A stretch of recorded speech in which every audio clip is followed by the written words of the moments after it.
চিন্তা করছি মেয়েরে 3টা ফ্ল্যাট দিমু, ওর মধ্যে কোনো একটা ওর সাজসজ্জা আর 2টা দিয়ে ওই হাজবেন্ডে নিয়ে চলবে, একটা শিক্ষিত ভালো ছেলের কাছে যাতে সীমিত টাকা দিয়েও ওরা সুখে থাকতে পারে। ছেলে ভালো হয় হ্যাঁ আপনারা পুরো ভরণ পোষণের দায়িত্ব দিয়ে দিব। হ্যাঁ বলেন কি? হ্যাঁ 3টা ফ্ল্যাট। হ্যাঁ ওটা আমি আগে থেকেই মেয়ের জন্য ওই মোড়া রেখে দিছি। খালি মাল কামামু।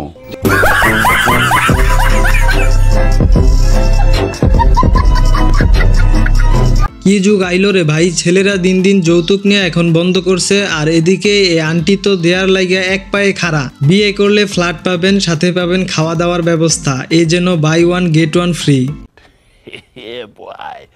তাহলে বুঝেন যে জিনিসের সাথে একটা কিনলে আরেকটা ফ্রি পাওয়া যায়, ওই জিনিসের কি অবস্থা, কেমন হতে পারে তার গুণমান। সঠিক বলেছেন। মডার্ন মা like everything, like freedom and everything আমি অনেক ভালো পাই। আমি অনেক কমফোর্টেবল আম্মুর সাথে, লাইক ফ্যাশন নিয়ে, লাইফস্টাইল নিয়ে, সবকিছু নিয়ে আম্মুর সাথে ডিসকাস করে কেনাটা একটা আলাদাই একটা মজা। মানে এটা কোনো কথা? A few moments later. এই যে আমার বড় মেয়ে আর ছোট জন মনে হয় এদিকে দৌড়াদৌড়ি করতেছে, ওর বাবার সাথে আছে, সেম ওরও ওই টাইপেরই, মাকে দেখে আর কি ইন্সপায়ার হয়।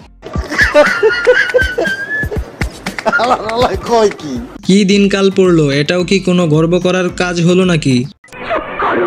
আমার মাই সেরা, লাইক মডার্ন মা থেকে। রোজা রাখার আসলে বয়স হয়নি, রমজান আসলে আমার খুব পছন্দের একটা সময়, খুব পছন্দের মাস। এ আপুর নাকি রোজা রাখার বয়সই হয়নি।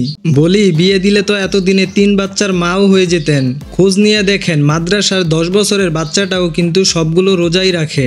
তো এই ছিল আজকের ভিডিও, সবাই ভালো থাকবেন, আল্লাহ হাফেজ।